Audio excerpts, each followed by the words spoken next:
Ata Online. No vídeo de hoje vamos resolver o exame da segunda fase de 2023. No primeiro exercício diz: seja o de n uma sucessão, tal que o limite dessa sucessão é zero.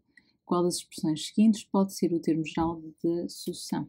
Então o que nós vamos fazer é calcular o limite de cada sucessão e vamos ver qual delas é que o limite vai dar zero. Então aqui na opção A temos o limite de 1 menos 2n elevado a n. Este limite é o limite de Neper, portanto isso tem uma indeterminação do tipo 1 elevado a infinito, e segundo o que vocês têm no formulário, eu aqui já tinha aberto os critérios, mas no formulário vocês têm aqui uma versão mais simplificada deste limite, que podem adaptá-la aqui à resolução. Portanto, isto ficava e elevado a menos 2, portanto, não dá zero. Depois, na segunda opção, temos o limite de menos n ao quadrado mais 1 sobre n. Como temos, eu vou pôr só aqui isto em determinação, aqui também tem determinação do tipo infinito sobre infinito. Podemos escolher os termos de maior grau, de cima e do de baixo, e ao simplificar vai dar o limite de menos n, ou seja, fica menos infinito, também não dá zero. Na linha C temos o limite de 4n mais 3 sobre 3n mais 4, isto é uma indeterminação do tipo infinito sobre infinito. Escolhendo os termos de maior grau, 4n e 3n, vai dar igual a 4 terços, por isso que dá diferente de zero. Portanto, como nenhuma das três primeiras opções deu zero, significa que terá que ser a opção D, mas vejamos então porquê. Ora bem, nós aqui temos uma solução que é da forma menos 1 levantado a n sobre n. Quando aparece este fator, eu acho sempre mais fácil vocês separarem isto para n par e n ímpar, ou seja, vai dar 1 sobre n e menos 1 sobre n. Ou seja, se fizermos o limite para n par, vai dar 1 sobre mais infinito, que dá 0. Se fizermos o limite para n ímpar, também vai dar 0. Portanto, como para n par e para n ímpar dá 0, então podemos chegar à conclusão que o limite de menos 1 elevado a n sobre n é igual a 0.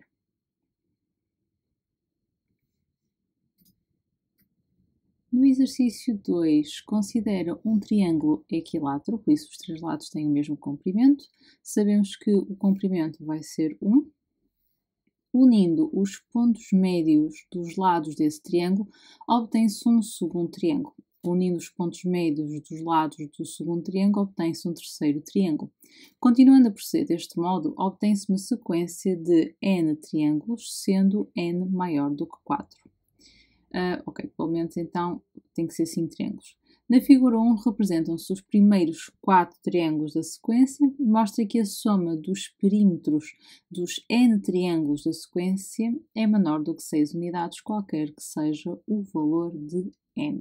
Ok, então vamos lá ver. Vamos por partes. Primeiro, nós começamos aqui com um triângulo de lado 1, portanto, o primeiro triângulo tem lado 1, o que significa que o seu perímetro, portanto, o perímetro do primeiro triângulo seria 3. Portanto, se este é 1, significa que o outro triângulo, ou seja, nós ao unirmos os pontos médios, significa que este seria o meio, por exemplo, aqui seria o meio e aqui seria o meio. Portanto, o segundo triângulo vai ter de lado o meio, o que significa que o perímetro vai ser 3 vezes o meio, portanto vai ser 3 meios. Depois nós voltamos aqui a considerar o ponto médio, portanto então significa, né, dividimos este lado, que era o meio, em duas partes iguais, ou seja, o meio a dividir por 2 vai ser igual a 1/4, então significa que o outro triângulo passa a ter lado 1/4. E então o perímetro do terceiro triângulo seria 3 vezes 1/4, ou seja, 3/4. Portanto, como nós estamos a fazer aqui, no fundo, cada comprimento passa a ser, em termos de lado, passa a ser metade do comprimento anterior, significa que os comprimentos por si só estão em progressão geométrica, não é? Portanto, eles, ou seja, de comprimento para comprimento, nós estaríamos sempre a multiplicar por um meio. Por isso, nós aqui entendemos logo que os termos estariam em progressão geométrica. Aqui vai ser, se eles aqui estão em progressão, se os lados vão estar em progressão geométrica, ao fazermos o perímetro, e a grandeza é a mesma, por isso também estarão em progressão geométrica, mas nós aqui podemos observar, ou seja, se fizermos 3 meios a dividir por 3, vai dar também 1 meio. Se fizéssemos 3 quartos a dividir por 3 meios, isto ficava dos 3 quartos vezes 2 terços, que dava 2 quartos, que também é 1 meio. Por isso mantém-se aqui a relação de progressão, ou razão, entre os comprimentos, é mesmo que a razão entre os perímetros. Por isso significa que, se eu chamar, portanto, seja Pn a sucessão dos termos dos perímetros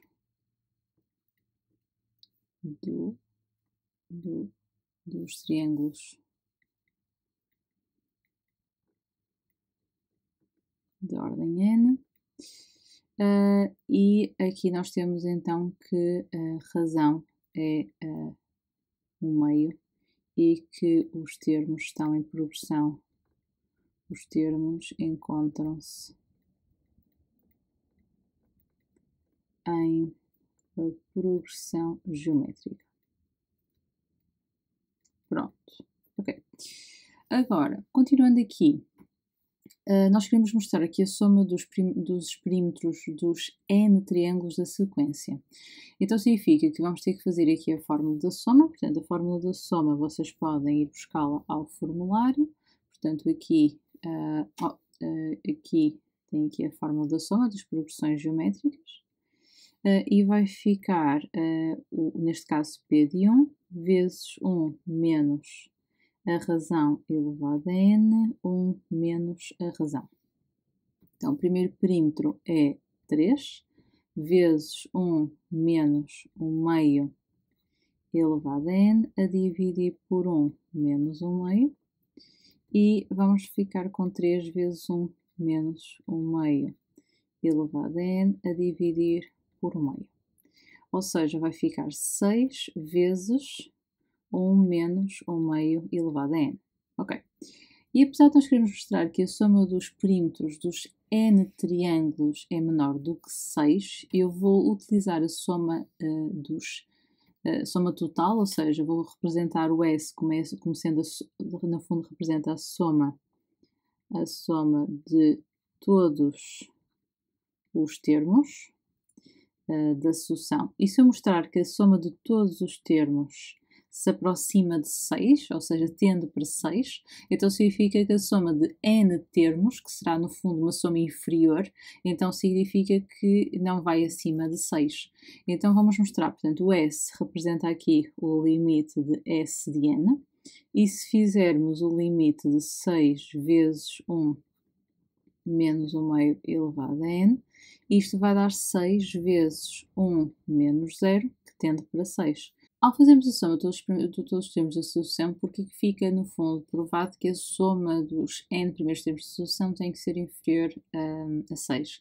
Porque S de n representa uma soma crescente, ou seja, significa que nós estamos sempre a adicionar mais um termo, portanto, significa que estamos a aumentar, ou seja, se eu fizer S de 5, eu estou a somar 5 termos.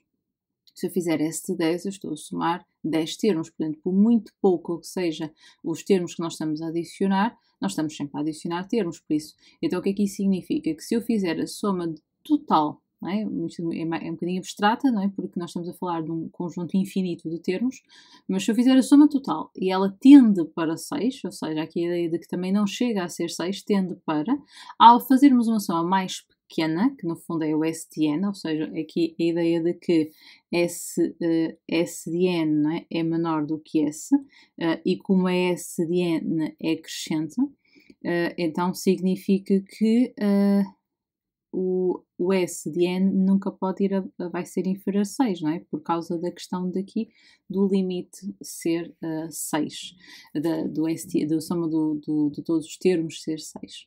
Portanto, então fica provado que não vai ser possível que esta soma dos N primeiros termos chegue acima de 6. Ora bem, isto era uma forma de provar. Eu penso que aqui também poderíamos, se não quiséssemos fazer pelo limite, eu também poderia ter justificado por enquadramento, ou seja, ter explicado que o meio elevado a n está entre 0 e 1. Ou seja, nunca chega a ser 1, mas também como são termos positivos, nunca vão ser negativos. Se fizermos o simétrico, vai estar entre 0 e menos 1. Se somar 1 a todos os termos, a todos os membros, fica 1 e aqui fica 0. Multiplicando por 6, então significa que vai estar entre 6 e 0. Portanto, significa que o S de N vai ser sempre positivo, mas sempre inferior a 6, está bem? Por isso também poderia ser aqui uma alternativa em termos de resolução.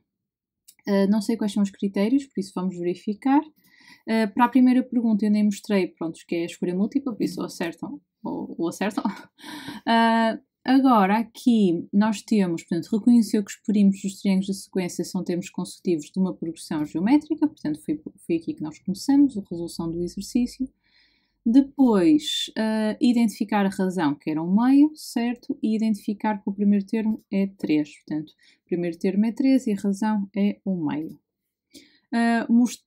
Depois, para mostrar o pretendido, podíamos aqui ter dois processos. Escrever a expressão em ambos os casos e depois reconhecer que isto é menor que 1 é uma condição universal e concluir o pretendido. Portanto, no fundo, seria a versão aqui da verde, ou então também colocaram a outra opção, que era calcular o limite da sucessão, referir que STN era crescente e por isso também tirar conclusões relativamente ao pretendido. Ok, vamos prosseguir. No exercício 3 diz: considera todos os números naturais de 6 algarismos, então vamos já por aqui 6 tracinhos, que é possível formar com os algarismos de 1 a 9, portanto o 0 não entra. Destes números contém exatamente, ok, tem que ter exatamente 2 5. Ok, só que não dizem onde que os 5 vão estar colocados. Têm que estar colocados aqui 2 5. Então nós vamos já escolher as posições para estes 5, ou seja, nós das 6 posições, vamos escolher 2 para colocar os 5. Pronto, eles já estão colocados. Agora, para os outros números, não diz que eu não posso repetir, exceto o 5, só não posso utilizar o 5. Então, posso utilizar qualquer algarismo de 1 a 9, exceto o 5, podendo repetir. Então, significa que para os outros, eventualmente, 4 espaços, que vão sempre sobrar depois de colocarmos os 2 5, nós vamos ter sempre 8 hipóteses. Ou seja, 8 vezes 8 vezes 8 vezes 8. Que é o mesmo, então, que dizer que seria 6 combinações de 2 vezes 8 elevado a 4. Então, fazendo aqui a conta, vai dar 61.440, portanto, seria a opção B. Não tem versões, por isso voltamos à questão. Ok, é a opção B. Ok, prosseguindo. No exercício 4, seja E conjunto finito o espaço amostral associado a uma experiência aleatória e sejam A e B dois acontecimentos. Sabe-se que A e B são acontecimentos equiprováveis, portanto a probabilidade do acontecimento A é igual à probabilidade do acontecimento B.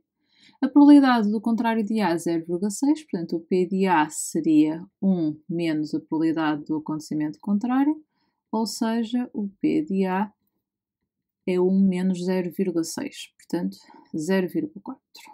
Depois damos esta probabilidade, a probabilidade do A, vou fazer aqui a verde, a probabilidade de A reunião com o complementar de B a ser igual a 0,7. Se eu aplicar aqui as leis de Morgan, ou seja, se eu puser a barra para tudo, fica complementar de A interseção com B, igual a 0,7. E faço isto com a intenção de agora utilizar a fórmula do acontecimento contrário. Portanto, atenção que aqui fica na mesma a interseção. E, portanto, 0,3 seria igual a probabilidade de A barra interseção com B. E daqui vai sair que P de B menos probabilidade de A interseção com B é igual a 0,3. Como o P de A e P de B são iguais, ou seja, isto é igual a P de A, e o P de A já sabemos quanto é que vale, é 0,4. Então significa que 0,4 menos 0,3 é igual à probabilidade da interseção e, portanto, P de A interseção com B é 0,1. O nosso objetivo é determinar o valor de probabilidade de A reunião com complementar de B, e aqui vamos fazer aqui uma probabilidade condicionada. Por isso, aplicando a fórmula da probabilidade condicionada, fica A reunião com complementar de B, interseção com B, a dividir por P de B. Não aconselho a trabalhar isto aqui dentro com as probabilidades, por isso eu vou passar isto para cálculo auxiliar, ou seja, A reunião com complementar de B, interseção com B, e vamos aplicar aqui as propriedades dos conjuntos, ou seja, propriedade distributiva, e agora aqui vai dar conjunto vazio, porque são acontecimentos contrários, mas depois da reunião o conjunto vazio funciona como elemento neutro e fica só A interseção com B. Então vai dar P de A interseção com B, o P de B é o mesmo que ter P de A, ou seja, dá 0,1, o P de A era 0,4 e na forma de fração irredutível fica 1/4. Ok, vamos ver aqui os critérios. Então, escrever, portanto, isto era aplicar a formulidade condicionada, descobrir o valor de P de A, fizemos isso, reconhecer o que é que significa serem prováveis, obter o complementar de B, eu não precisei de fazer isso, por isso se está englobado já, porque eu fui, ou seja, no fundo, aqui esta etapa do obter o P de B barra e aqui o da reunião e estes três ficariam englobados no mesmo, também vou só sublinhar, portanto, este e este até, estariam todos na mesma etapa porque eu fui por uma situação diferente, ou seja, peguei na expressão de maneira um bocadinho diferente. Depois, utilizei isto já no cálculo auxiliar, cheguei à probabilidade de A interseção com B, foi esta parte aqui, e cheguei ao valor pretendido, que é 1/4. Ok. Vamos ao exercício 5 e diz: uma certa composição geométrica é formada por N hexágonos regulares, ou seja, todos têm o mesmo comprimento, os lados, inscritos em circunferências concêntricas, ou seja, todas com o mesmo centro, e contidas num mesmo plano de centro no ponto V, sendo n maior do que 3. A figura 2 é um esquema da parte dessa composição e nela estão representados 3 dos n hexágonos que formam a composição. Considera o conjunto de pontos formado pelo ponto V e pelos vértices de todos os hexágonos da composição. Ok, então vamos lá ver. Nós começamos aqui com, temos aqui 3 hexágonos desenhados, portanto cada hexágono tem 6 pontos, então seria 6 vezes 3, 18, mais 1, 19, mas depois esta construção continua. Sabe-se que selecionando ao caso 2 pontos desse conjunto, ou seja, eu não sei quantos hexágonos tem, não é? Mas eu sei que o número total de pontos, não é? Seria, ou seja, de acordo com o que eu fiz, era 6 vezes o número de triângulos, portanto, neste caso eu tinha 3, portanto, vamos pôr n triângulos, não é triângulos, n hexágonos, portanto, 6 vezes n hexágonos, mais um que será o vértice V. E eles dizem que nós vamos escolher 2 desses pontos, então significa que isto remete para o número de casos possíveis, que seria do total, ou seja, do 6n mais 1 escolher 2. E eles dizem que querem que calculemos a probabilidade desses serem vértices do mesmo hexágono. Então, para serem vértices do mesmo hexágono, significa que, relativamente ao número de casos favoráveis, nós temos n formas de escolher um hexágono e dentro do hexágono nós queremos dos 6 vértices escolher apenas 2. Então, podemos ver na calculadora quanto é que é 6 combinações de 2, que dá 15, e isto fica 15n. Como nos dão o valor da probabilidade, nós vamos recorrer à regra de Laplace para montar a probabilidade e depois igualamos ao resultado, ao 5 sobre 49, para fazermos o cálculo para o valor do n. Então significa que, fazendo o número de casos favoráveis a dividir pelo número de casos possíveis, igualando a 5 sobre 49, fica 15n, e agora aqui vai dar pela fórmula das combinações, que recordo que combinações de NP é igual a n fatorial sobre p fatorial n menos p fatorial. Adaptando aqui ao que nós temos, fica 6n mais 1 fatorial a dividir por 2 fatorial, e aqui fica 6n mais 1 menos 2 fatorial. Ou seja, vai ficar 15n, que é como se estivesse aqui a dividir por 1. Aqui vai ficar 6n mais 1 fatorial. 2 fatorial é 2, porque é como se fosse 2 vezes 1. E aqui fica 6n menos 1 fatorial. Para retirar o fatorial, vou deixar aqui na mesma 15n a dividir por 1. Então, o 6n mais 1 fatorial pode ser decomposto em 6n mais 1 vezes 6n vezes 6n menos 1, e vamos parar aqui, a dividir por 2 vezes 6n menos 1 fatorial. Estes vão cortar e vai ficar 15n a dividir por 1. Depois aqui 6n mais 1 vezes 6n a dividir por 2. Aqui este n pode ser... não pode não. Vou fazer 6 a dividir por 2 primeiro. Eu ia fazer já direto, mas vou se calhar fazer um bocadinho mais com mais calma. Fica 15n. 6n mais 1, portanto 6 a dividir por 2 dá 3n. Pronto, e agora sim é que eu vou cortar. Portanto, vamos cortar aqui o n, por isso o n não pode ser 0. Que também não fazia sentido, porque assim estaríamos a dizer que tínhamos 0 triângulos. Hexágonos, lá estou eu a dar com os triângulos. 15 a dividir por, e agora aqui fazemos a propriedade distributiva, 18n mais 3 é igual, ou então, 15 a dividir por 3, assim tiramos, 15 a dividir por 3 vai dar 5, a dividir por 6n mais 1, e aqui fica 5 sobre 49, e assim como temos duas frações com o mesmo numerador, podemos igualar o denominador. Não era preciso fazer assim, mas já agora fica 6n igual a 48, 48 a dividir por 6 dá 8. E determinamos então o valor do n.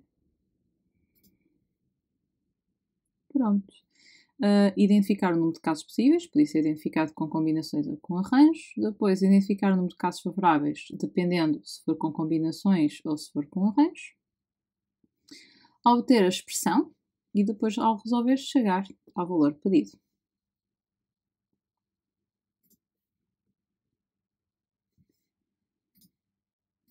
Vamos ao exercício 6 e diz: seja f uma função do domínio R definida por, em que a e b são números reais. Sabendo que o gráfico da função contém os dois pontos, determina os valores de a e de b. Ok, temos aqui duas constantes para descobrir, mas dão-nos duas informações. Sabemos que o f de 1 é igual a 5 e sabemos que o f de 2 é igual a 7 e agora podemos fazer o sistema, vou descobrir. Então, o f de 1 fica a mais b mais e elevado a b vezes 1, igualamos a 5. E aqui fica a mais e b vezes 2 e igualamos a 7. Portanto, o a seria igual a 5 menos e exponencial de b. E agora podemos substituir aqui, fica 5 menos e elevado a b mais e elevado a 2b menos 7 igual a 0. Deixamos este aqui em stand-by, fica e elevado a 2b menos e elevado a b menos 2 igual a 0. E vou fazer ali, vou passar aqui para cálculo auxiliar, porque eu vou fazer uma mudança variável, ou seja, vou dizer que o meu y é o exponencial de b, então significa que, como isto é exponencial de b ao quadrado, fica y ao quadrado menos y menos 2 igual a 0. E aplicamos a fórmula resolvente, fica menos 1 mais ou menos raiz quadrada de menos 1 ao quadrado menos 4 vezes 1 vezes menos 2 a dividir por 2 vezes 1. Ou seja, fica 1 mais ou menos raiz quadrada de 9 sobre 2, que dá 1 mais ou menos 3 a dividir por 2, que dá y igual a 2 ou y igual a menos 1. Então, voltando aqui, vai dar que exponencial de b vai ser igual a 2, ou exponencial em b vai ser igual a menos 1, embora esta é uma equação impossível, porque a exponencial nunca pode ser negativa. Então, vamos ficar apenas com a primeira chavete e vamos já fazer até, vamos resolver já, ou seja, o b seria ln de 2, e voltando em cima fica a igual a 5 menos e ln de 2, ou então se quisessem podiam logo substituir o e levantado a b por 2. Portanto, vai ficar a igual a 5 menos 2, ou seja, a igual a 3, b igual a ln de 2. Ok, por isso reconhecer isto, era logo 3 pontos, só fazer esta parte. Depois escrever estas duas condições mais 2 pontos. Resolução até chegar aos valores pretendidos eram 9 pontos. Portanto, tinham aqui escrever este formato, ou formato de equação de segundo grau, chegar a esta condição, ou a esta, dependendo se vocês estavam a resolver para B ou para A, reconhecer que esta é uma equação impossível era um ponto, por isso tinham aqui muitos critérios aqui.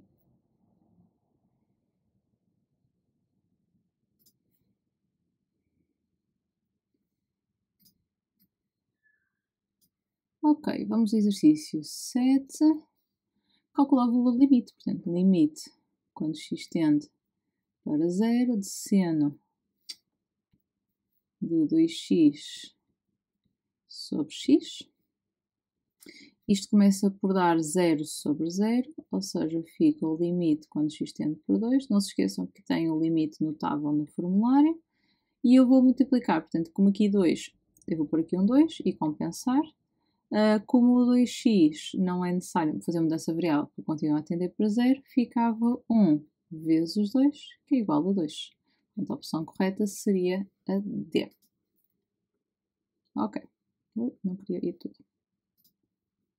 Ai. Pronto. Continuando, vamos ao 8. Na figura 3 está representado em referencial ortonormado ao XYZ o prisma é hexagonal reto. Portanto, aqui a altura é perpendicular à base. Sabe-se que sabemos as coordenadas do vértice A, que é 4, 0, 0, e sabemos as coordenadas do vértice G, aqui também, ok, que é o 12, 13 meios, 2. Sabemos ainda a equação da reta EL e pergunta qual das seguintes equações define a superfície esférica de diâmetro AG. Ok, se sabemos o diâmetro, então podemos calcular a distância, ou seja, entre o A e o G, para descobrirmos o diâmetro. E depois dividimos por 2 e sabemos o raio, portanto fica 4 menos 12 ao quadrado, depois 0 menos 13 meios ao quadrado e 0 menos 2 ao quadrado. Até isto, como é escolha múltipla, eu vou fazer diretamente o cálculo na calculadora. Vou usar aqui a Numworks. Portanto, raiz quadrada de 4 menos 12 ao quadrado, mais menos 13 meios também ao quadrado, mais, posso pôr logo 4, vai dar 21 meios. Então, significa que o raio vai ser 21 meios a dividir por 2, que é 21 quartos. Portanto, quando nós formos elevar ao quadrado, vai ficar, por causa da fórmula, vai ficar x menos x do centro ao quadrado, y menos o y do centro ao quadrado, mais z menos o z do centro ao quadrado, igual a 21 sobre 4 ao quadrado. Portanto, já não pode ser a D nem a B, porque aqui deveria ser 16. Agora, vamos descobrir o centro, que eu chamei de C. Vou pôr aqui uma linha, pronto, porque já tenho ali um C, mas vamos descobrir o ponto médio, que será o centro. Vamos descobrir o ponto médio. Então, o ponto médio fica x do A mais x do G a dividir por 2, y do A mais y do G a dividir por 2, z do A mais z de G a dividir por 2. Ou seja, fica 4 mais 12 a dividir por 2, 0 mais 13 meios a dividir por 2, 0 mais 2 a dividir por 2.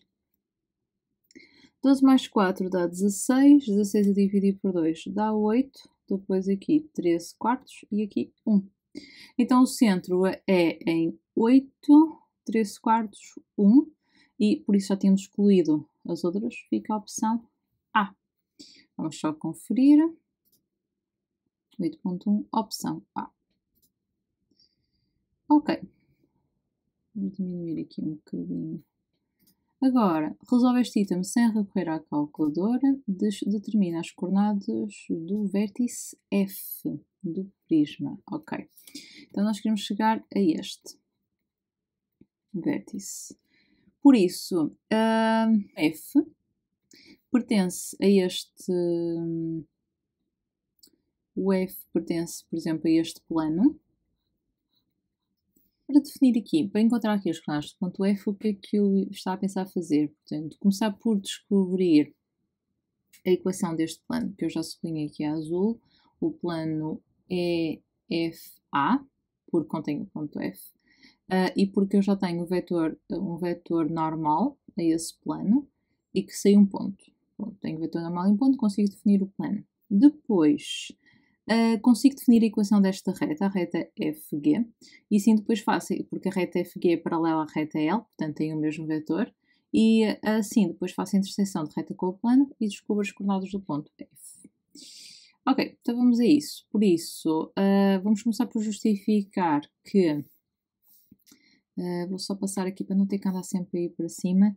Vou pôr aqui a reta é L, já identifiquei ali em cima o que é o ponto, o que é o vetor, portanto a reta L é x, y, z, igual a ponto mais k vetor, pronto, porque eu já sei que vou ter que andar muito para cima e para baixo, e agora, seja V 3, 4, 0, 1 vetor diretor da reta L e ok, V é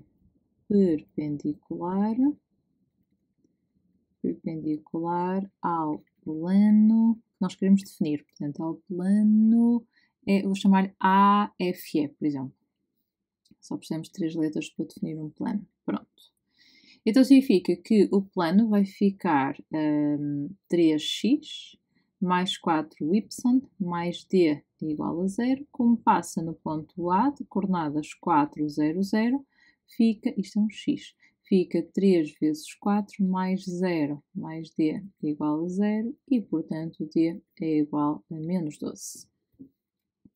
Ou seja, significa que o plano AFE fica definido como sendo 3x mais 4y menos 12 igual a 0. Agora, vamos fazer interseção. Não, antes disso, vamos definir a reta. Portanto, vamos definir a reta FG. Então, EL é paralela à reta FG. Então, os vetores diretores das duas retas são lineares. Portanto, significa que eu posso definir a reta FG como sendo x, y, z, passa no ponto G, que é 12, 13 meios, 2, e tem a direção na mesma também, 3, 4, 0.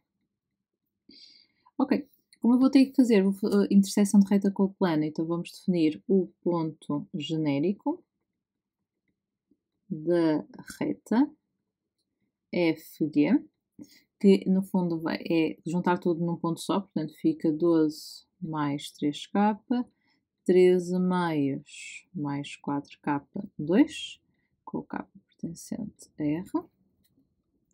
E agora vamos fazer a interseção da reta FG com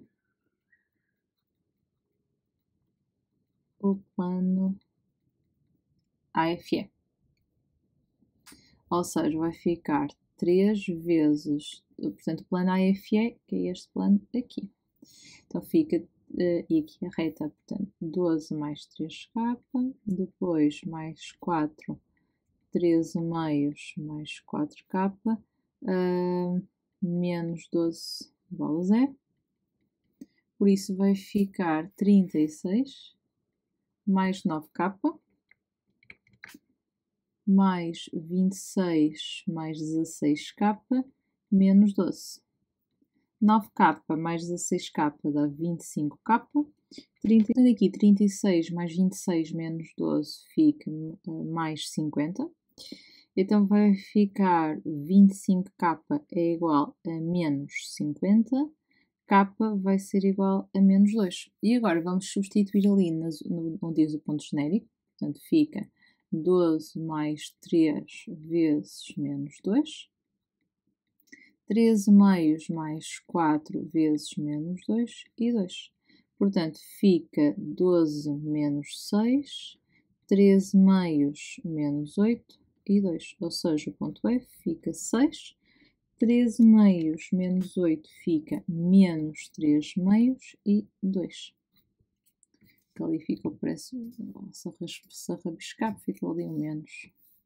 Ok, então as coordenadas seriam 6 menos 3 meios e 2. Exato, 6 menos 3 meios e 2. Ok, eles têm aqui dois processos, eu penso seguir o primeiro. Reconhecer que a reta L é perpendicular ao ABC, identificar exato o vetor de coordenadas como vetor normal, foi isso que fizemos, escrever a equação de plano, reconhecer que a reta FG é exatamente, reconhecer que as coordenadas do ponto F são desta forma. Pronto, foi o primeiro processo que utilizamos. Ok. Vamos ao exercício 9. Na figura 4 está representado em referencial ortonormado o retângulo OABC. O ponto A pertence ao semieixo positivo de x, confirma-se. O ponto C pertence ao semieixo positivo do y, está aqui. O ponto D pertence ao segmento reta OA, ok. E o ponto E pertence ao segmento reta CB, ok. Sabemos que o comprimento de EB é este aqui. É o mesmo que o comprimento da OD. ok, que vale 1/3 do comprimento do OA.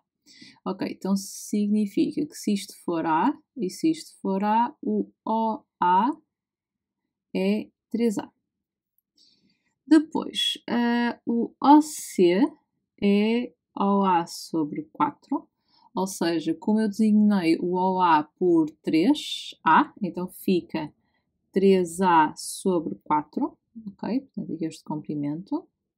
E sabemos que o produto escalar de DC com DE é igual a menos 7. E o nosso objetivo é descobrir o OA, que eu designei por 3A. Ok, então significa que, vamos pegar aqui no produto escalar, portanto, vou começar aqui só mesmo pelo DC escalar com DE. Não são dois vetores muito fáceis, por isso eu vou utilizar aqui a decomposição de vetores, ou seja, o DC eu posso decompô-lo, portanto, este vetor aqui, o DC, eu posso decompô-lo através da soma de dois vetores, que é o DO mais o OC, por exemplo. Então, DO mais OC. Agora, o vetor DE, eu vou ter que fazer aqui uma projeção na ortogonal, que significa que eu teria provavelmente que copiar a figura, ou então escrever no enunciado, que eu já vou escrever isso aqui, portanto, seja E' a projeção ortogonal do ponto E no eixo OX. Pronto, isso já não tenho que desenhar. E vai ficar aqui produto escalar, portanto, então vou usar aqui este vetor mais este vetor para dar o DE. Ou seja, fica DE' mais E'. Ok. Então agora fazemos o produto escalar e vai ficar DO com DE',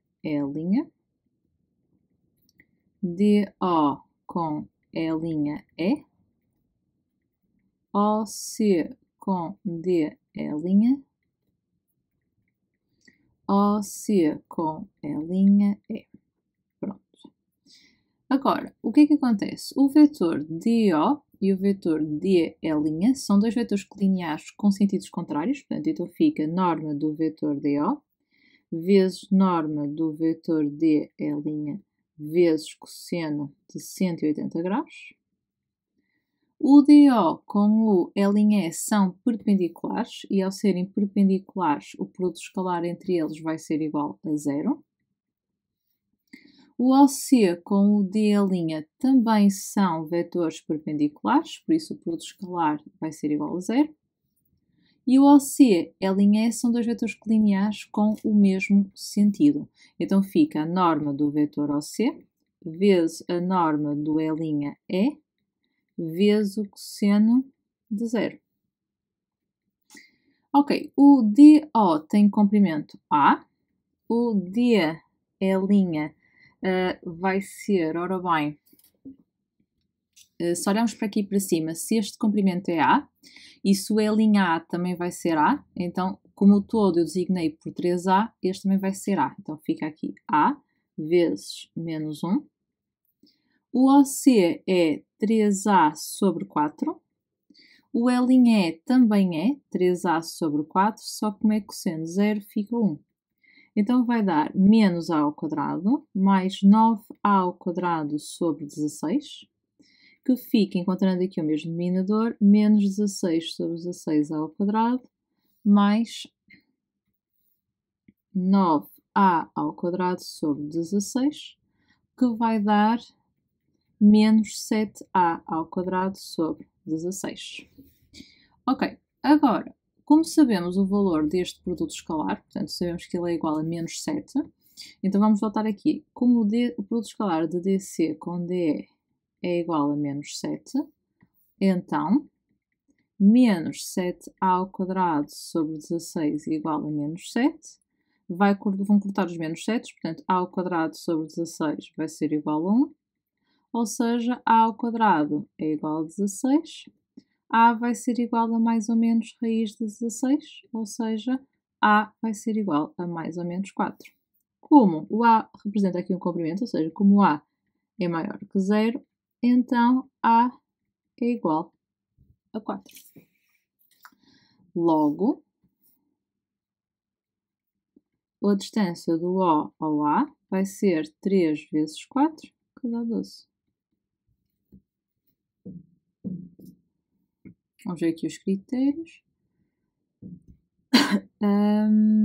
Não fiz pelas coordenadas, fiz pelos comprimentos, portanto, eu teria feito esta estrutura de resolução, penso eu, exato, mas vocês têm aqui vários processos, até aqui com as coordenadas também seria até bem mais simples do que o processo que eu utilizei, não é? Portanto, aproveitar aqui o referencial e fazer com coordenadas, portanto, vocês podiam aqui definir os coordenadas do ponto D como sendo, no meu caso, como sendo A0, os coordenadas do ponto C como sendo 0, 3 quartos de A, e as coordenadas do ponto E como sendo 2A, 3 quartos de A. Até já agora, vamos ver se eu arranjasse aqui um bocadinho de espaço sem sair da tela.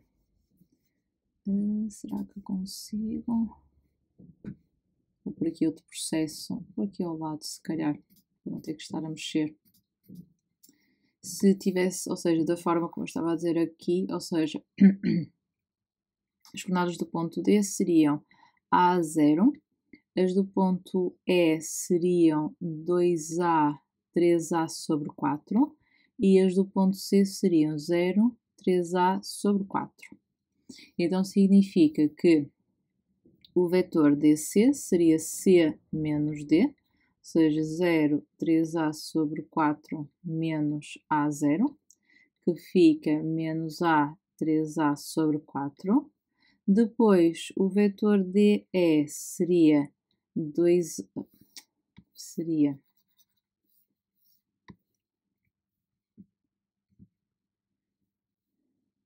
E menos D, portanto, 2A, 3A sobre 4 menos A0, que fica A 3A sobre 4. Vou ter que aumentar aqui um bocadinho a distância. E agora, fazer o produto escalar e igualar a menos 7. Portanto, DC, produto escalar com DE para ser igual a menos 7, fica menos A vezes A, mais 3A sobre 4 vezes 3A sobre 4 igual a menos 7. O que no fundo me vai levar a este ponto. Ou seja, aqui vai-me dar o menos A ao quadrado mais 9A ao quadrado sobre 16. Portanto, ia chegar a menos 7A ao quadrado sobre 16 para depois igualar. Ok, temos aqui dois processos interessantes. Exercício 10. Seja G uma função par.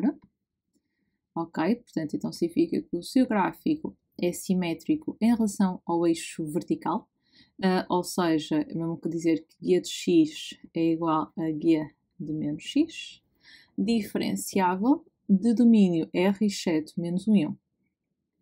Sabemos que o limite, quando x tende para valores à esquerda de 1, é mais infinito, que G de 0 é menor que 0 e que G' de x é menor que 0 para qualquer x pertencente ao intervalo de menos infinito a menos 1. Em cada um dos referenciais autonomados aos x e y seguintes, 1, 2 e 3, estão representadas partes do gráfico de uma função e a assíntota esse gráfico de equação x igual a menos 1. Justifica que em nenhum dos referenciais 1, 2 e 3 pode estar representada parte do gráfico da função g no intervalo de menos infinito a 0, exceto menos 1. Na sua resposta, apresenta para cada um dos referenciais uma razão que justifica a impossibilidade de nele estar representada parte do gráfico da função g nesse intervalo. Ok. Muito bem. Aqui pela primeira condição, nós sabemos que a função g tem uma assíntota em 1, porque nos diz que do lado esquerdo ela vai tender para mais infinito, mas isso também vai-me fazer, e que o g de 0, já agora vou aproveitar, é negativo, portanto, vai-me fazer então aqui com que a função tenha que, para ser par, ou seja, para o seu gráfico ser simétrico em relação ao eixo do y, A função vai ter que ter aqui também uma assíntota, ok? Em menos 1 à direita, que tenda para mais infinito. Portanto, em ambos, este gráfico verifica aqui isso, este gráfico também verifica, o terceiro gráfico não verifica, estava para menos infinito. Então significa que vou começar por esse. Portanto, vou começar por... Só aumentar aqui o tamanho. Então, o gráfico... Se calhar vou começar até... vou ter que escolher à mão por causa das... Ok, então, o como... Como G é paro, então o seu gráfico em R7 menos 1, portanto, é simétrico em relação ao eixo do Y. Ou seja, para todo o x pertencente a R exceto menos 1 e 1, G de x é igual a G de menos x. Então, como limite quando x tende para valores à esquerda de 1 de G de x é mais infinito, ter-se-ia que limite quando x tende para menos 1 do lado direito também seria mais infinito. Pronto. Sendo assim,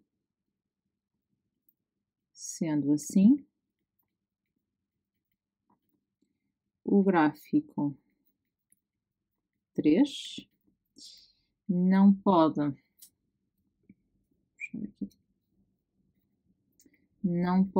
representar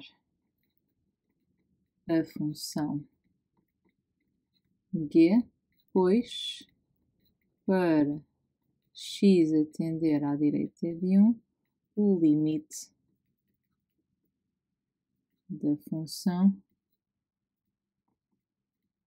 é menos infinito. Pronto. Gráfico 3 foi à vida. Agora, o outro segundo tópico diz-nos aqui que g de 0 é menor que 0. Só que o que acontece? Nós estamos a trabalhar numa função, ou seja, num domínio, que é só de menos infinito a 0, aberto. Então o que acontece? Eu vou ter que justificar a questão da continuidade para poder argumentar que, como g de 0 é negativo, então o limite também, ou seja, vamos ter que trabalhar com a questão da diferencialidade e da continuidade. Então, em primeiro lugar, como g é diferenciável em em R exceto menos 1 e 1, então é contínua em todos os pontos do seu domínio. Em particular, G é contínua em x igual a 0. Logo, G de 0 é igual ao limite quando x tende para 0 à esquerda. Logo, já pus duas vezes logo, não é? Sendo assim, como G de 0 é menor que 0, então o limite de G de x com x a tender para 0 à esquerda também tem que ser negativo.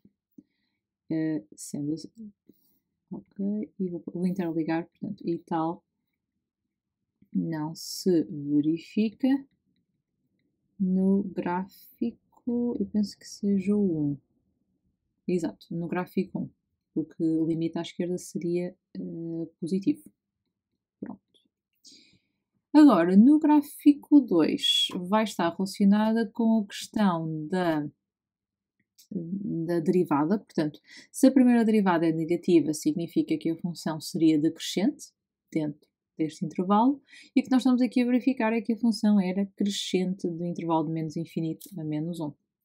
Então, como galinha de x é negativo, vamos estar em cima, para todo o x pertencente ao intervalo de menos infinito a menos 1, então g é decrescente nesse intervalo.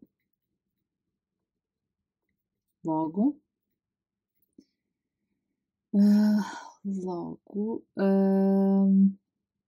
a função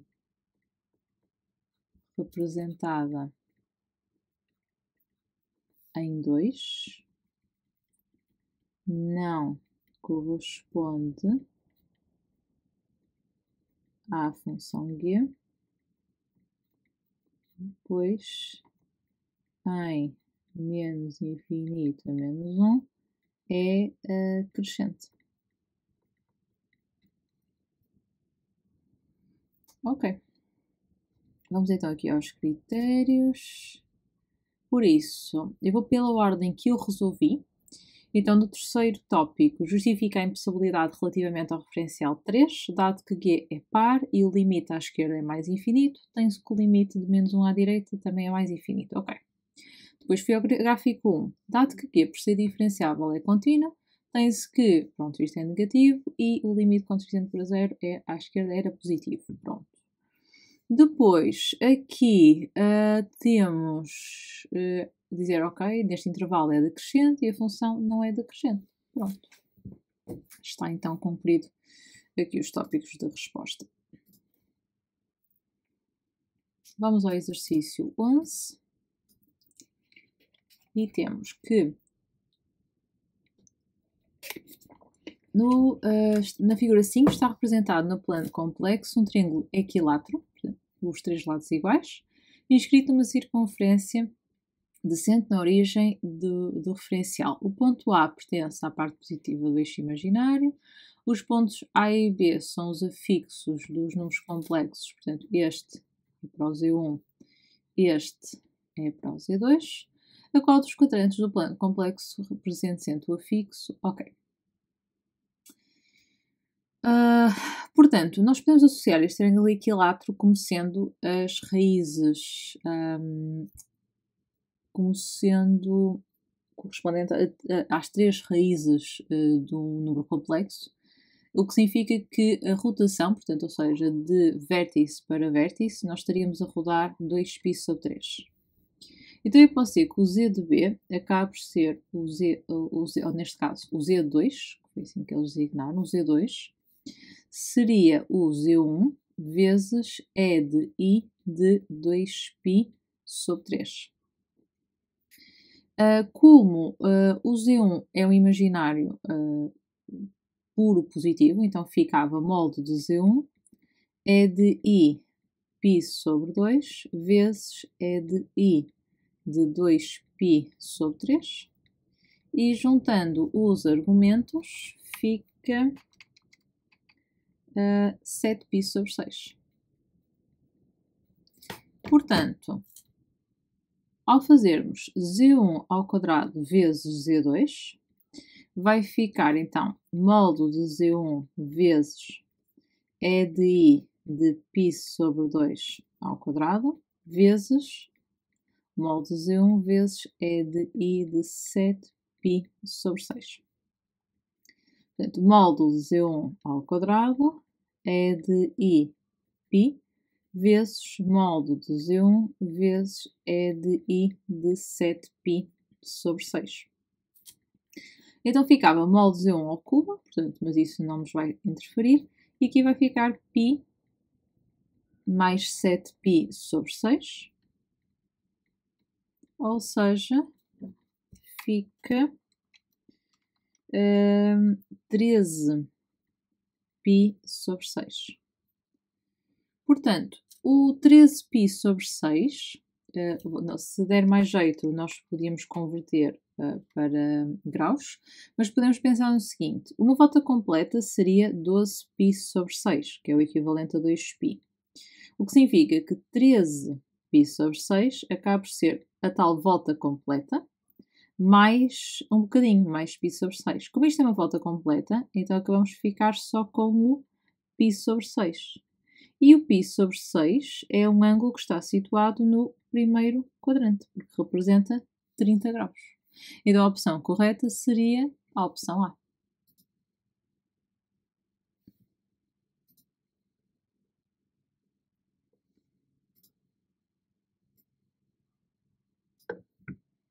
Exercício 12. Considerem C o conjunto de números complexo, o número Z. Sabe-se que real de Z é igual ao simétrico do imaginário de Z e o afixo de Z pertence ao quarto quadrante. Determina sem recorrer à calculadora o valor de alfa. Ok, isto é o mesmo que dizer, portanto, vamos pensar aqui em x e y, ou seja, é o mesmo que dizer que é y igual a menos x.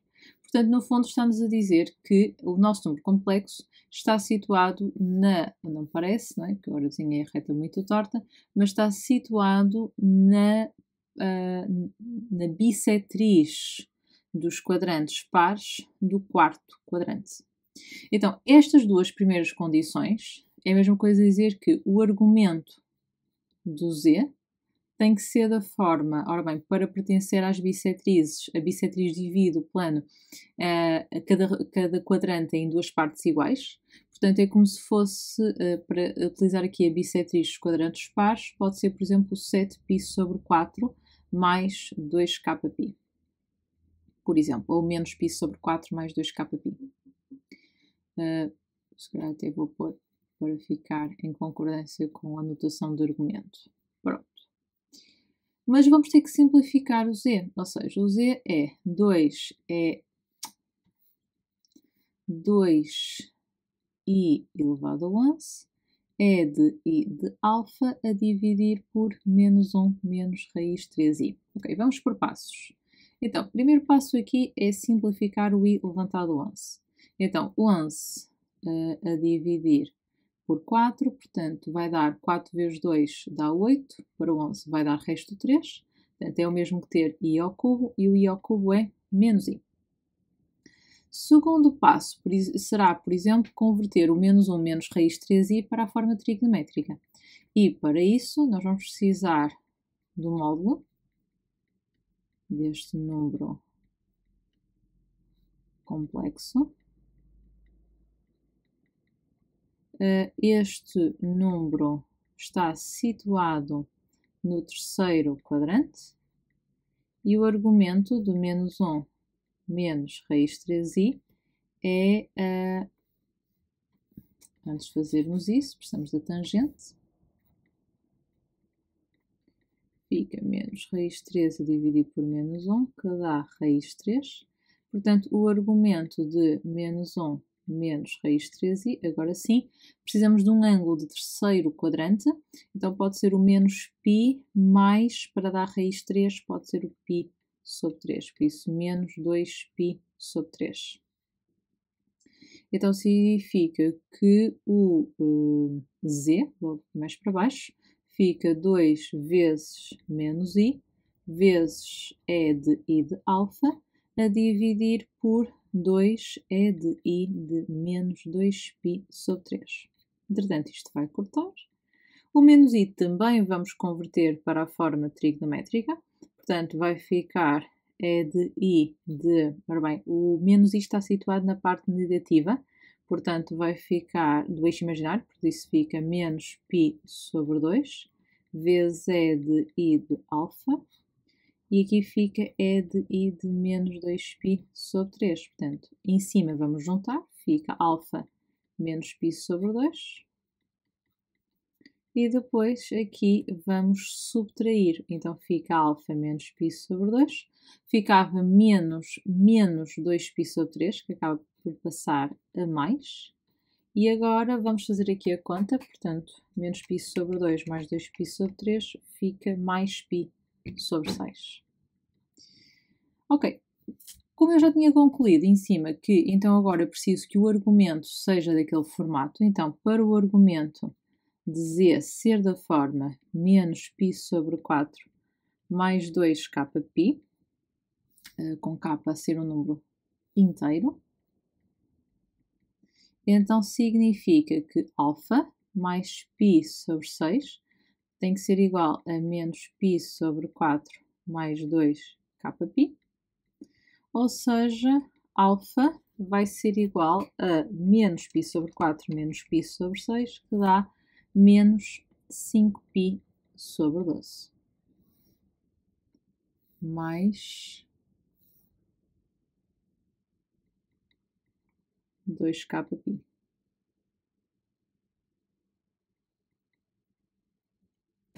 O nosso alfa tem que pertencer ao intervalo 0 a alfa tem que pertencer ao intervalo 0 fechado a 2π aberto. Portanto, para k igual a 0, o alfa é igual a menos 5π sobre 12 e, portanto, não pertence. Para k igual a 1, fica menos 5π sobre 12 mais 2π, que vai dar 7π. Exato, 7π. Não, desculpem, 19π. Estava a fazer para 2. 19π sobre 12. E o 19π sobre 12 já pertence, porque isto é como se fosse 24π sobre 12. Portanto, este valor pertence e o valor a seguir já estaria fora dentro deste intervalo. Ok, vamos confirmar. Portanto, fazer esta substituição. Escrever aqui uma equivalência para o menos 2i. Escrever isto na forma trigonométrica. Chegar a uma expressão equivalente. Escrever uma expressão do alfa. Pronto, é isso. Ok, está visto esta parte aqui. Ok, vamos ao exercício 13, que é então o exercício aqui com calculadora.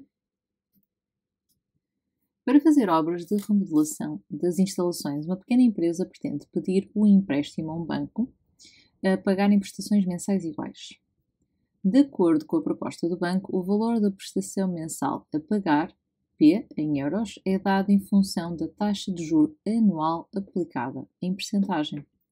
Sabe-se que, no caso de a taxa de juro anual inicial duplicar, portanto, então aqui a nossa taxa de juro anual é designada por J, portanto, ele está-nos a dar aqui a indicação que se esta taxa de juro duplicar, a prestação mensal, portanto, e a prestação mensal está aqui a ser designada por P e está definida em euros, vai aumentar 120 euros. Portanto, então como é que nós podemos equacionar esta parte aqui?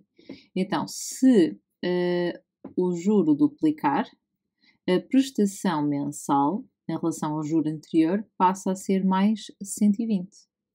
Então significa que esta seria a nossa equação. Claro que nós vamos agora passar para, vou traduzir isto, né? Portanto, isto fica 62,5 vezes 2j a dividir por 1 menos 1 mais 2j, portanto, mais 2j sobre 1200, elevado a menos 120, é igual a 62,5j a dividir por 1 menos 1 mais j sobre 1200, elevado a menos 120, mais 120. Portanto, esta seria a equação 1, esta seria a equação 2, e agora vamos utilizar isto, vamos introduzir isto na calculadora para resolvermos. Portanto, vamos então aqui, vou usar aqui a NumWorks.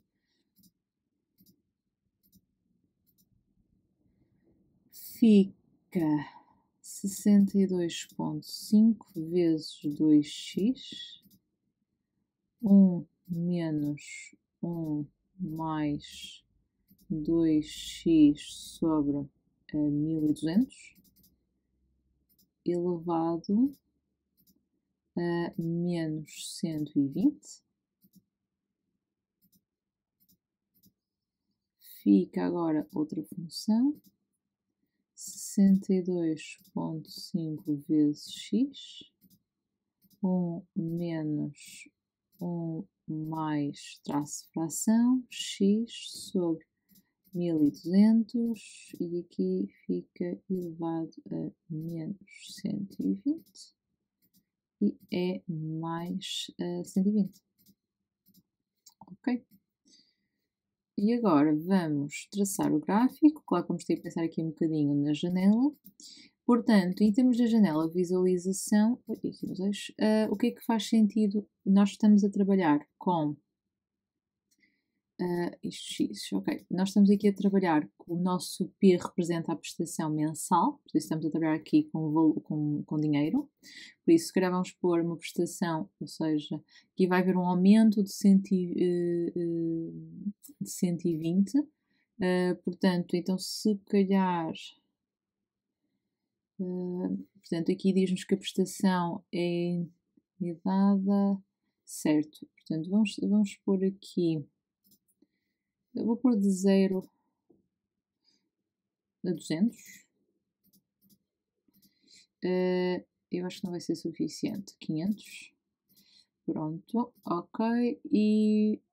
Oh, não, era no outro. Aqui a percentagem, aqui é 0 a 100. Pronto. A outra é que vai ser, a prestação é o Y. Portanto, vamos por aqui de 0 a 500. Vamos ver se já dá para ver.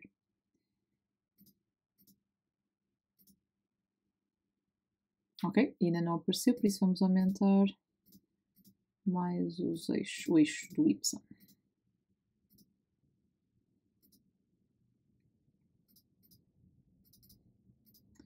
O J é que representa o juro em percentagem, por isso eu vou passar a deixar o juro até 100%. Ok, já deu para ver aqui. Então agora vamos fazer aqui encontrar a interseção, ok? E vamos, eu vou aumentar aqui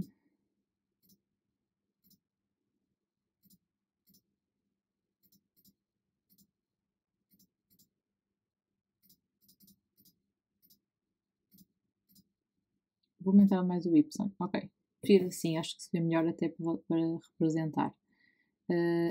Vou obter, ok, vou fazer na mesma, não me lembro quanto é que tinha dado antes, ok. Encontrar a interseção. Ok, pronto. Este seria então o nosso gráfico.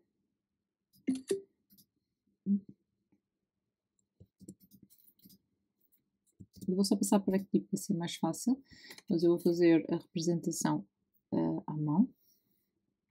Portanto, nós vamos fazer aqui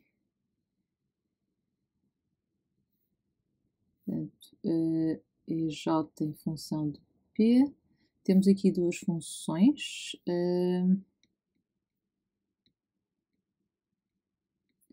A vermelha é a primeira. Portanto, vem esta aqui como sendo a y1, esta aqui como sendo a y2 e temos aqui o nosso ponto de interseção. E nós queremos com, isto vai ser em percentagem com arredondamento às milésimas, portanto 3,281, 853,905, vou também deixar as milésimas, embora nós só precisamos do juro.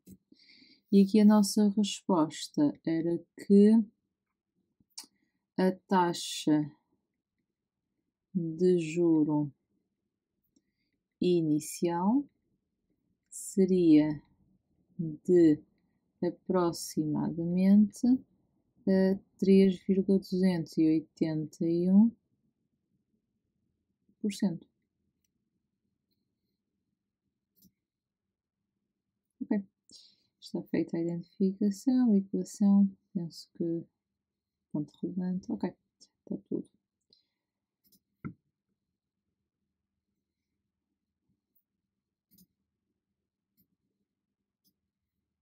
Vamos ao exercício 14. Considera a função f do domínio de zero aberto a mais infinito, O gráfico da função f admite uma assíntota vertical e uma assíntota horizontal. Determina a equação de cada uma dessas assíntotas. Então vamos começar pela assíntota vertical. O nosso candidato é o zero, portanto vamos fazer o limite, está ali zero aberto, limite quando x tende para zero à direita da função f, ou seja, dá o limite quando x tende para zero à direita de ln de x mais 2x sobre x, que dá o limite quando x tende para zero à direita de ln de x sobre x mais 2. Fica ln de 0 à direita, a dividir por 0 à direita, mais 2.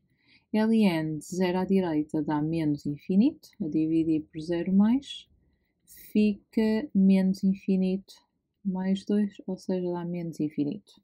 Portanto, significa que a reta de equação x igual a 0 é a assíntota vertical do gráfico de f.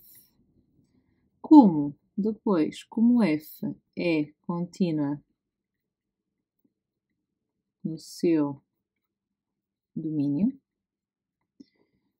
por ser o quociente entre duas funções contínuas, então o seu gráfico não admite mais assíntotas verticais. Vamos agora à assíntota horizontal. Então fazemos o limite quando x tende para mais infinito de f de x. Portanto, o limite quando x tende para mais infinito de ln de x mais 2x sobre x. Voltamos a separar isto em dois limites, ln de x sobre x mais 2. O limite de ln de x sobre x está no formulário e é 0. Ou seja, vai dar igual a 2. Por isso, a reta de equação y igual a 2 é a assíntota horizontal do gráfico de f, quando x tende para mais infinito. Vamos aqui aos critérios. Por isso, determinar a assíntota vertical eram 6 pontos e determinar a assíntota horizontal eram 8 pontos. Tenho aqui que identificar o limite notável, pronto, e escrever as duas assíntotas. Vamos ao 14.2, exatamente. Estuda a função f quanto à monotonia e quanto à existência de extremos relativos e determina esses extremos caso existam. Na sua resposta, apresenta os intervalos de monotonia da função f. Ok, portanto, então vamos estudar a função quanto à monotonia. Vamos só pôr aqui já as informações do enunciado. Portanto, o domínio de f é de 0 aberto a mais infinito. A função f é ln de x mais 2x sobre x, que eu, entretanto, já tinha estado a simplificar desta maneira, e agora vamos fazer a primeira derivada. Então, f' de x fica, vamos fazer aqui, ln de x sobre x derivada, porque a derivada de 2 é 0, e aqui fica a regra do quociente, isso aqui, assim, a regra. A derivada de, isto aqui ficou bué torto. Vamos só corrigir aqui, fica, bem, agora ficou muito melhor. Fica aqui 1 sobre x vezes x menos ln de x vezes 1 sobre x quadrado, ou seja, dá 1 menos ln de x sobre x quadrado. Ou seja, zeros agora, f' de x igual a 0, fica 1 menos ln de x sobre x quadrado igual a 0, que dá parte de cima igual a 0 e denominador diferente de 0, que dá ln de x igual a 1 e x diferente de 0, que fica x igual a e x diferente de 0. E este pertence ao intervalo de 0 a mais infinito. Portanto, vamos fazer agora uma tabela.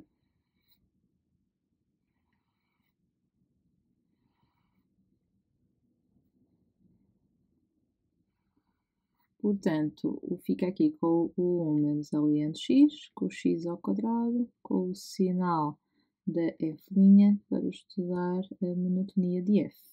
Não esquecer que o domínio é de 0 aberto, portanto isto é tudo não definido, para o mais infinito, e que só temos o E. Ok, o E representa o 0 aqui da parte de cima. Se vocês podem fazer, se quiserem, cálculo auxiliar. Se substituirmos, por exemplo, por 1, que é menor que E, fica 1 menos ln de 1, que é 0. Portanto, fica 1 menos 0, que é igual a 1, que é positivo. Portanto, ela é positiva e depois negativa. A parte do denominador é sempre positiva. E mais com mais dá mais, 0 menos, significa que é crescente, decrescente. E teria aqui o máximo. Então, f de E dá ln de E sobre E mais 2, que dá 1 sobre E mais 2. Então, significa que f é crescente em 0 a E e decrescente em E a mais infinito. 2 é máximo relativo de f. Ok. Pronto. Determinar f' de x, escrever f' de x igual a 0, determinar os zeros, apresentar o quadro, apresentar os intervalos, reconhecer o extremo e determinar esse extremo. Vamos ao item 15. Na figura 6 estão representados em referencial atenormado uma semicircunferência de raio 2 e centro na origem do referencial e o triângulo isósceles ABC. Sabe-se que o vértice A pertence ao semieixo positivo de x, o B pertence ao semieixo positivo do y e o C também ao de x, só que à parte negativa. Sabemos que o lado AB e o lado BC têm o mesmo comprimento e que o lado AB é tangente à circunferência no ponto T. Portanto, fazendo aqui um ângulo de 90 graus. Prova que a área do triângulo ABC é dada em função de alfa por esta expressão. Ok, então, nós para determinarmos a área do triângulo, portanto, a área do triângulo ABC, nós podemos dizer que é, a fórmula a base vezes a altura sobre 2, que é a distância de CA vezes a distância do OB sobre 2. A distância de CA é como se fosse o dobro da distância do OA, portanto, até acaba aqui por cortar e fica a distância do O até ao A vezes a distância do O ao B. Ok, então vamos começar por determinar a distância do O até ao A, e para isso eu vou desenhar este triângulozinho, o OAT, porque é retângulo aqui. Sabemos que este comprimento é 2 e que este é alfa. Portanto, o 2 representa o cateto adjacente e nós queremos descobrir a hipotenusa. Então, nós podemos dizer que o cosseno de alfa é OT sobre OA, ou seja, que cosseno de alfa é 2 sobre OA, e assim já ficamos com o comprimento de OA, que é 2 sobre cosseno de alfa. Agora, olhando aqui para a figura outra vez, se aqui em OTA ele é um ângulo reto, aqui este também será um ângulo reto. Este ângulo aqui que eu vou chamar beta. O que é que acontece? Alfa mais beta vai ser igual a 90 graus, portanto, então o beta é π sobre 2 menos alfa. E eu quero, ou seja, este 2 neste triângulo representa também o cateto adjacente e este também é a hipotenusa. Eu quero descobrir o OB. Então agora eu posso dizer que cosseno de beta é OT sobre OB, portanto, cosseno de π sobre 2 menos alfa é 2 sobre OB, ou seja, cosseno em π sobre 2 é o mesmo, menos alfa é o mesmo que ter seno de alfa, é igual a 2 sobre o comprimento de OB, e portanto o comprimento de OB é 2 sobre seno de alfa.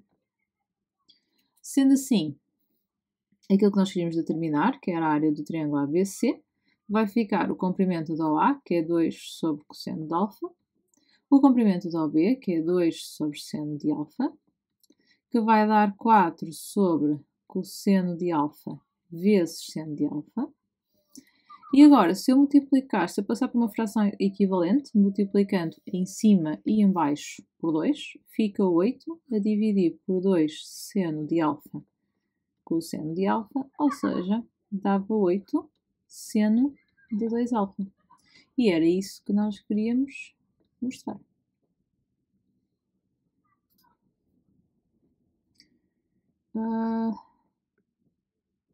Certo, eu penso que fui pelo primeiro processo, portanto, descobri o OB, descobri o OA, depois, portanto, fizemos a área do triângulo e chegar àquela conclusão. Pronto, foi isso.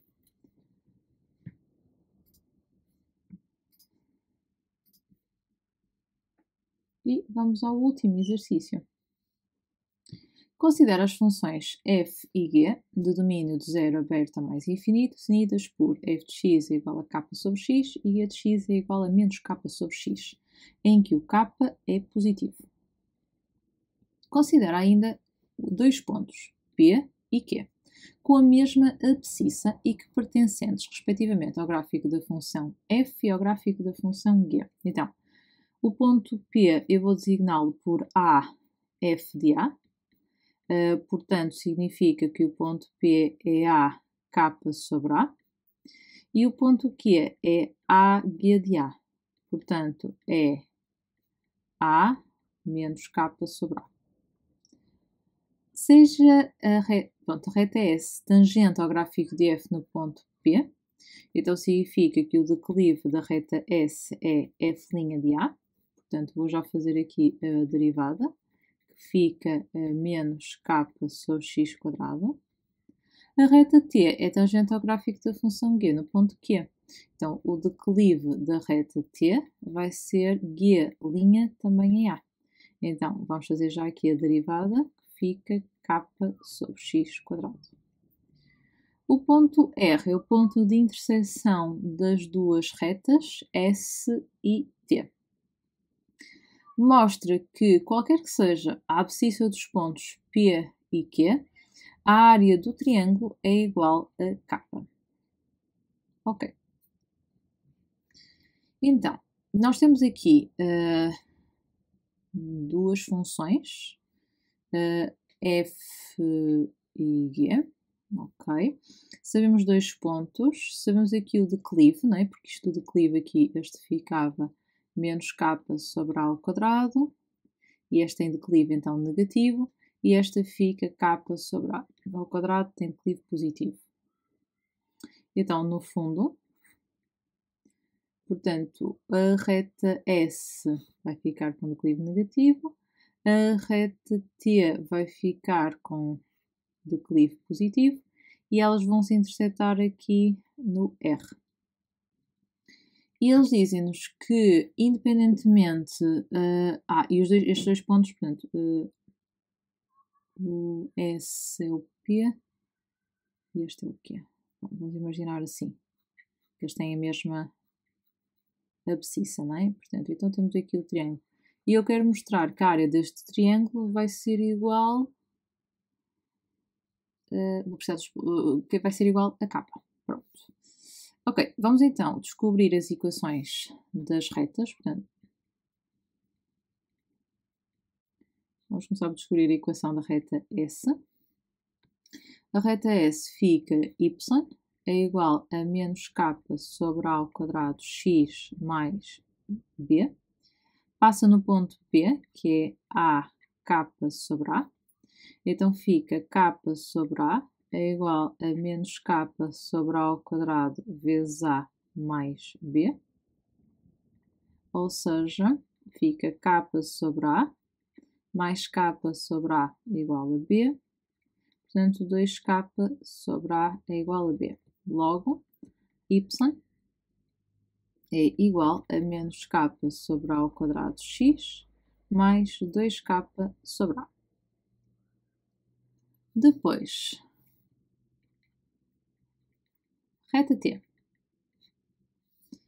A reta T é da forma y igual a k sobre A ao quadrado x mais b, passa no ponto Q, que é A menos k sobre A, ou seja, fica menos k sobre A é igual a k sobre A ao quadrado vezes A mais, vou chamar aqui B, linha ordenada na origem da reta T, vai dar menos k sobre A, e aqui vai simplificar, por isso fica k sobre A mais B', passando para este lado dá menos 2k sobre A. Ou seja, y é igual a a k sobre A ao quadrado x menos 2k sobre A. Ok. Agora, relativamente ao ponto R, eu só preciso saber, portanto, isto vai ser a base do triângulo, portanto, ou seja, a base vai ser a distância do ponto Q ao ponto P, mas acaba por ser ordenada do ponto P menos ordenada do ponto Q em módulo. Portanto, vai ficar a diferença entre ou seja, k sobre A menos mais k sobre A, ou seja, vai dar 2k sobre A, e como o k é positivo e A também é positivo, porque o A pertence a R+, então significa que a base fica 2k sobre A.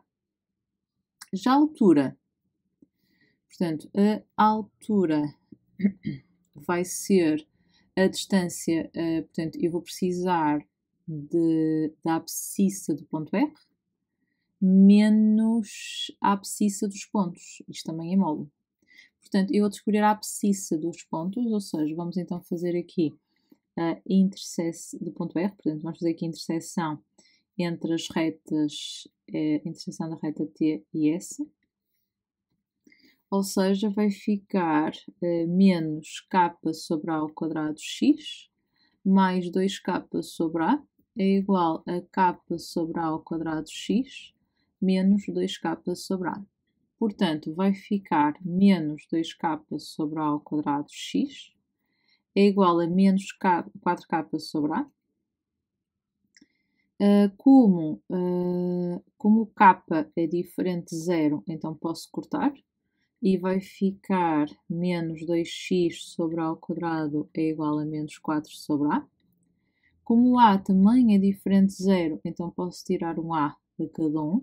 Então, menos 2x sobre A é igual a menos 4. Então, menos 2x é igual a menos 4A. E, portanto, o x vai ser 2A. Então, significa que a altura vai ficar 2A menos A, que vai ser igual a A. Portanto, a área do triângulo ABC, do triângulo PQR, fica, pronto, base vezes altura sobre 2. A base, já tinha chegado à conclusão que era 2k sobre A. A altura também vai ser A a dividir por 2.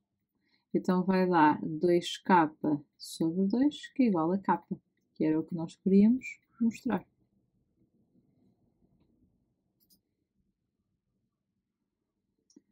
Portanto, vamos ver aqui os critérios. Designe-se, por exemplo, por A, também fiz isso. Reconhecer as ordenadas, certo.